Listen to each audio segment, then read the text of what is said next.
Assalamualaikum warahmatullahi wabarakatuh. Kami dari kelompok 6 akan mempresentasikan tentang artikel ilmiah kami yang berjudul Keefektifan Pembelajaran Daring di Masa Pandemi COVID-19 bagi Mahasiswa Baru Teknik Sipil ITS 2020. Sebelumnya kami akan memperkenalkan diri kami masing-masing. Saya Astrid Yasni Aurelita, NRP 5012201004. Dan saya Aziz Ramadan Al-Harun dan NRP 5012201012.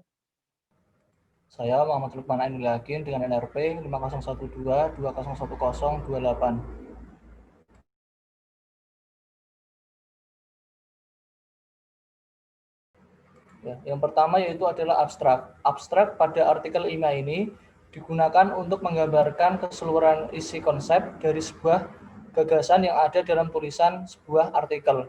Nah, dari abstrak dari artikel ilmiah yang kami buat, yaitu yang pertama yaitu tujuan dari penelitian atau survei ini adalah untuk mengetahui bagaimana efektivitas pembelajaran daring selama pandemi COVID-19 bagi mahasiswa baru Teknik Sipil ITS 2020. Kemudian metode yang kami gunakan yaitu metode kuantitatif, yaitu dengan pengambilan data dalam berupa angka. Kemudian dari 171 mahasiswa baru Teknik Sipil ITS 2020 terdapat 62 responden yang menjawab pertanyaan dari kelompok kami. Next. Kemudian selanjutnya yaitu bagian pendahuluan. Nah, grafik fluktuatif virus COVID-19 di Indonesia membuat pemerintah pusat dan pemerintah daerah menetapkan kebijakan baru. Salah satunya pemberlakuan lockdown. Nah, istilah lockdown di sini dikenal sebagai pembatasan sosial berskala besar atau sering kita sebut sebagai PSBB, yang berorientasi meminimalisasi penyebaran virus dengan pemberhentian kegiatan-kegiatan di luar rumah. Nah, peningkatan penyebaran COVID-19 berdampak pada banyak bidang, salah satunya yaitu bidang pendidikan. Nah, para mahasiswa dan siswa khususnya diberi kebijakan untuk melakukan proses belajar mengajar dengan sistem daring atau online.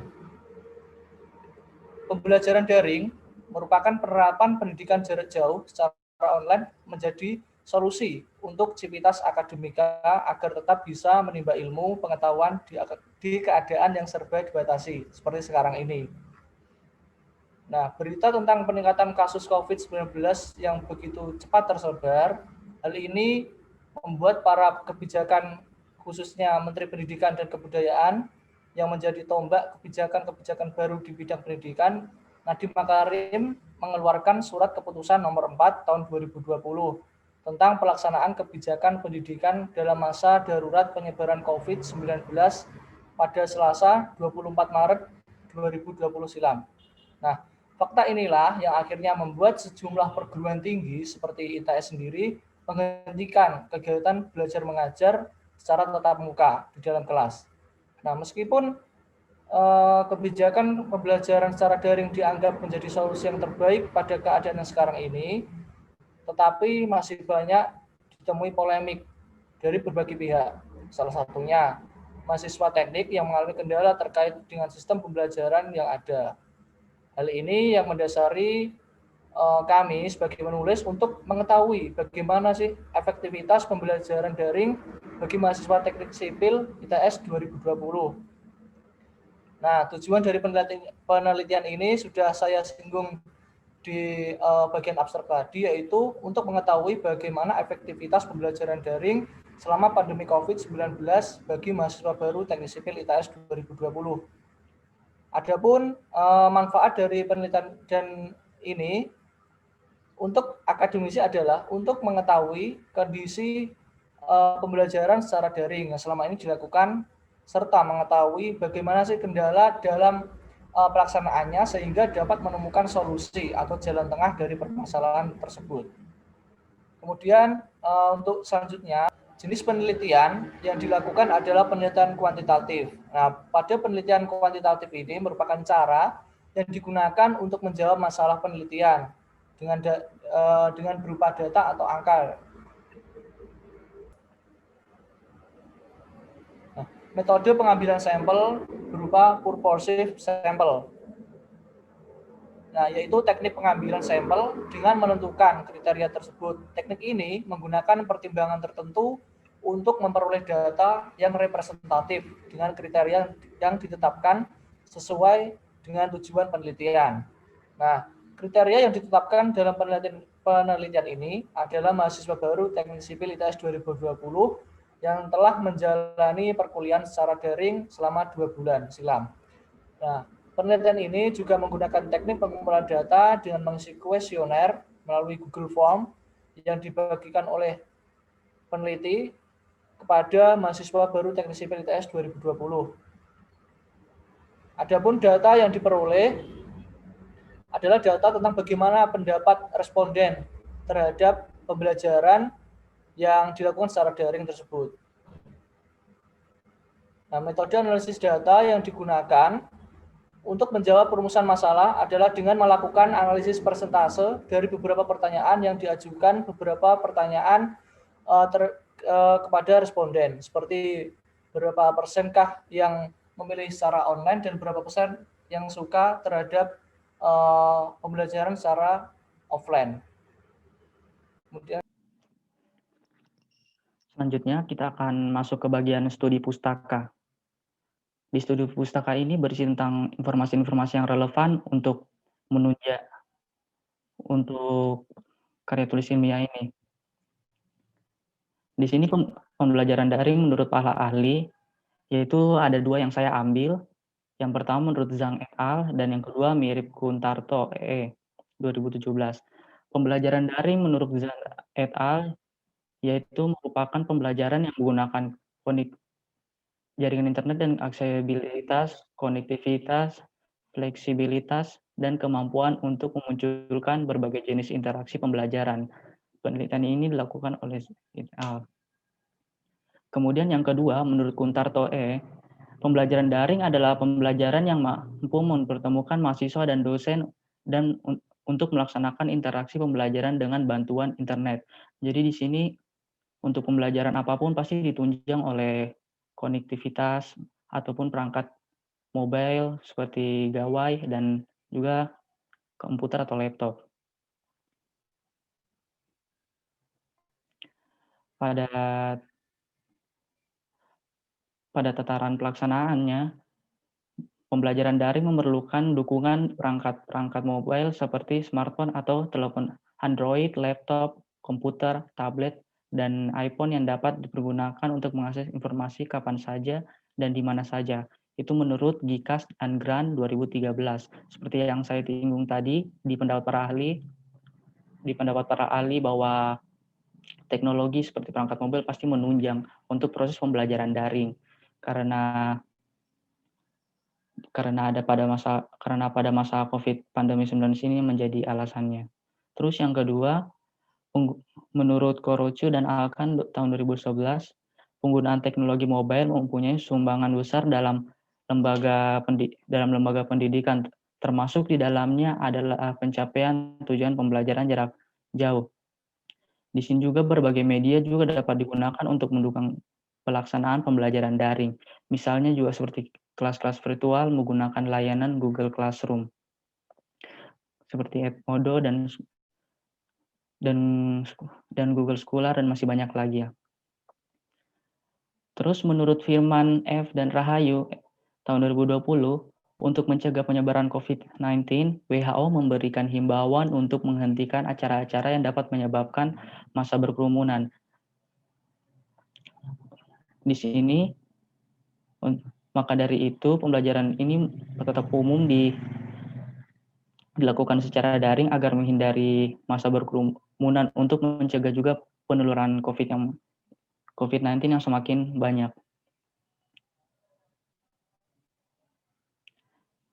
Oleh karena itu surat edaran Kemendikbud nomor 1 tahun 2020 dikeluarkan. Nah, pernyataannya yaitu melalui Kementerian Pendidikan dan Kebudayaan pemerintah telah melarang perguruan tinggi untuk melaksanakan perkuliahan tatap muka atau konvensional dan memerintahkan untuk menyelenggarakan perkuliahan atau pembelajaran secara daring untuk mengurangi tingkat COVID-19 di Indonesia. Nah, masuk sekarang pada hasil dan pembahasan. Pada hasil dan pembahasan ini, kita telah melakukan penelitian dengan cara mengirim Google Form di grup angkatan agar mereka bisa mengisinya. Nah, jumlah yang kita dapatkan dari pengisian Google Form itu, jumlah sampelnya yang menjadi responden dalam penelitian melalui penyebaran angket secara online ini adalah sebanyak 62 dari total 171 mahasiswa teknik sipil ITS.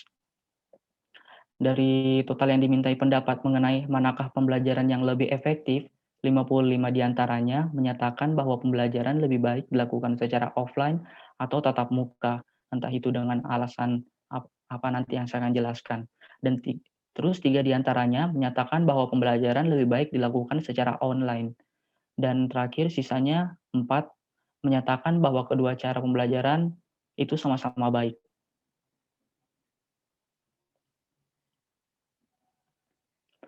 Nah, dari total 55 mahasiswa teknik sipil yang berpendapat bahwa mereka lebih senang gitu, lebih baik pembelajaran kuliah ini dilakukan secara offline atau tatap muka. Karenanya 26 diantaranya menyatakan bahwa alasan utama mereka lebih menyukai pembelajaran offline itu karena materi kuliah yang akan lebih mudah dipahami. Ketika pembelajaran dilakukan secara online, kemungkinan mahasiswa untuk menangkap dan memahami mata kuliah tertentu akan sangat sulit, seperti mata kuliah pada teknik sipil mungkin terkesan sulit itu struktur statis tertentu. Mata kuliah ini juga membutuhkan banyak konsentrasi yang tinggi, apalagi kalau dalam perkuliahan daring ini kita lebih sering menggunakan lewat laptop sehingga membuat mahasiswa lebih sering mengantuk karena pancaran cahaya dari laptop atau komputer.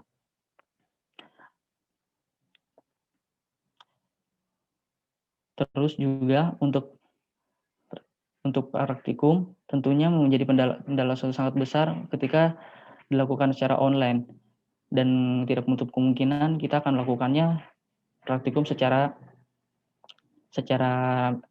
online gitu. Karena selain lebih jelas menangkap materi juga dapat menambah banyak secara teman dan langsung. Selain itu, untuk perkuliahan daring ada beberapa mahasiswa yang mengeluh karena masalah teknis seperti kendala sinyal atau kuota internet, terutama bagi mahasiswa yang kurang mampu dalam hal ekonominya. Dan juga mungkin di kota mereka terdapat koneksi jaringan yang kurang bagus atau mungkin sedang dalam perbaikan gitu. Sedangkan 17 mahasiswa lainnya menyatakan bahwa pembelajaran offline akan lebih menyenangkan karena bisa bertemu dengan teman-teman dan dosen secara langsung. Apabila kuliah dilakukan secara online, secara terus-menerus, hal itu akan menghambat adaptasi bagi mahasiswa, terutama untuk mahasiswa baru untuk mengenali lingkungannya atau mengenali teman-temannya atau dosennya. Perkuliahan daring ini juga kan menghambat mahasiswa berkenalan secara langsung untuk menjadi dekat dengan dosen ataupun teman ataupun cutting yang ada di ITS. Selain lebih asik dan lebih mudah dilakukan segala kegiatan di saat offline. Dan yang terakhir, 12 mahasiswa lainnya berpendapat bahwa akan lebih merasakan vibes atau perkuliahan jika pembelajaran dilakukan secara offline atau tatap muka. Hal ini dikarenakan jika perkuliahan offline tentunya akan menjadi tantangan tersendiri dan rasa tegang langsung karena saat kelas berlangsung kita akan langsung bertatap muka dengan dosen. Selain itu pembelajaran offline juga akan menjadi semangat tersendiri gitu bagi para mahasiswa agar bisa berkarya dan mengekspresikan diri saat perkuliahan secara tatap muka. Perkuliahan secara offline juga ini membuat mereka lebih sering berorganisasi dan lebih mengekspresikan diri gitu. Kemudian di sisi lain terdapat 3 mahasiswa yang berpendapat bahwa pembelajaran lebih mudah dilakukan jika dilakukan secara online. Tiga mahasiswa ini dari total respon 1. Mereka memiliki alasan tertentu. Alasan yang pertama itu mahasiswa dimudahkan dengan dapat merekam segala kegiatan pembelajaran kuliah yang nantinya bisa didengarkan ulang jika pemahaman yang mereka dapatkan dari saat proses perkuliahan itu tersebut mungkin belum mencapai target atau mereka belum memahaminya sama sekali.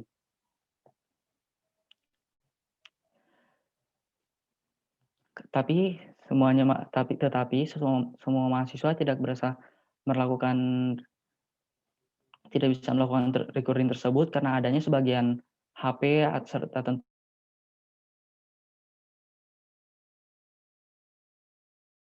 itu bisa menghambat dalam pemahaman materi. Kemudian terdapat juga alasan kedua mengapa mahasiswa itu lebih senang online. Dan alasannya itu mungkin mahasiswa lebih multitasking daripada jika dilakukan secara offline. Saat pekerjaan tugasnya juga lebih mudah karena bisa lebih melihat pengerjaan teman dan bisa melihat di Google Chrome. Selain itu juga kenapa lebih multitasking gitu? Karena mungkin saat pengerjaan kelompok bisa lebih mudah karena mungkin melalui platform seperti Google Meet ataupun Zoom. Dan juga selain itu banyak mahasiswa juga mungkin yang bekerja sambil part-time untuk membantu mencari nafkah dan meringankan beban keluarganya. Dikarenakan hal itu, banyak dari kalangan mahasiswa yang ingin menambah pendapatan sendiri saat masih online. Dan yang terakhir, alasannya bahwa jika pembelajaran dilakukan secara online, maka mahasiswa akan lebih menghemat karena tidak perlu mengeluarkan uang untuk biaya transportasi, biaya kos, dan juga biaya-biaya bulanan lainnya. Hal ini tentunya akan dapat meringankan beban orang tua mahasiswanya, terutama mahasiswa dari kalangan yang kurang mampu dalam masalah finansial atau ekonominya. Sedangkan di sisi lain juga terdapat 4 mahasiswa yang senang kedua-duanya dengan alasan jika online lebih fleksibel, dan hemat biaya transportasi. Dan jika offline itu juga ada alasannya, mungkin lebih mudah dan menyerap materi yang diajarkan kepada dosen karena adanya interaksi secara tatap muka dan bisa lebih akrab dengan teman yang lain. Dalam perkuliahan daring ini juga mahasiswa berpendapat juga tugas yang diberikan oleh dosen lebih banyak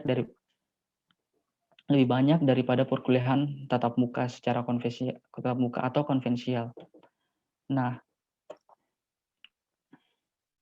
dari penjabaran di atas ini kita dapat mengetahui setiap pembelajaran baik online atau offline itu memiliki kelebihan dan kekurangan masing-masing. Efektif atau tidaknya pembelajaran ditentukan oleh mahasiswa itu sendiri. Bagaimana mahasiswa bisa mengatur jadwal sehingga semua deadline-nya tidak ada yang terbengkalai atau tidak dikerjakan. Bagaimana mahasiswa mengatur strategi untuk memahami materi yang disampaikan oleh dosen, dan juga bagaimana mahasiswa bisa menemukan solusi dari setiap masalah-masalah yang ada pada tiap model-model pembelajaran yang akan dilakukan.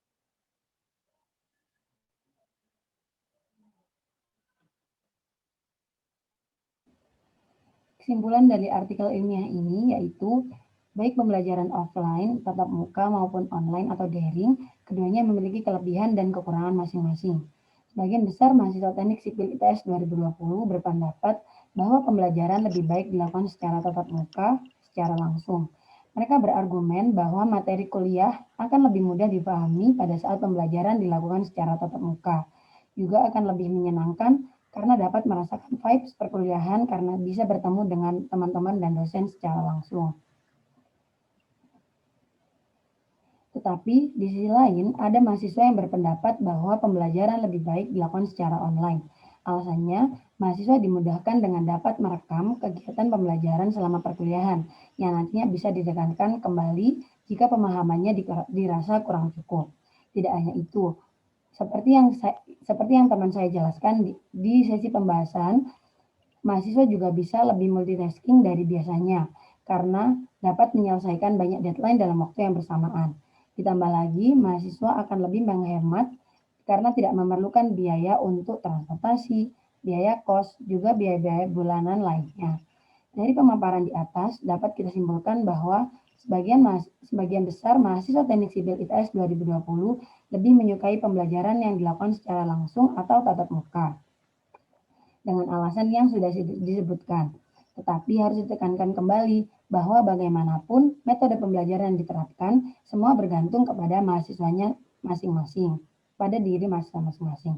Bagaimana mereka bisa terus beradaptasi dan bagaimana mereka bisa menemukan cara belajar yang efektif sehingga baik online atau offline tidak akan ada masalah pada keduanya, seperti pepatah, beradaptasi atau mati. Lanjut.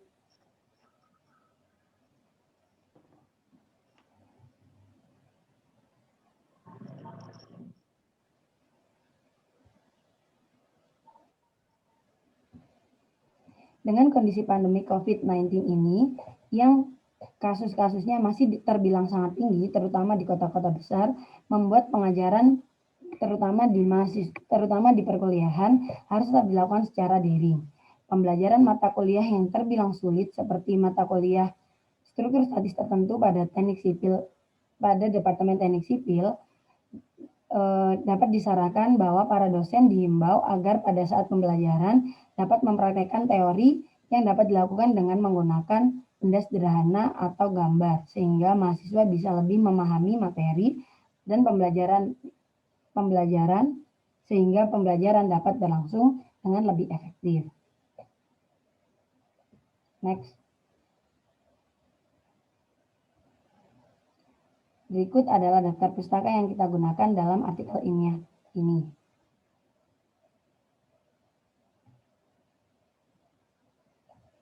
Cukup sekian presentasi tentang keefektifan pembelajaran daring di masa pandemi COVID-19 bagi mahasiswa Teknik Sipil ITS 2020.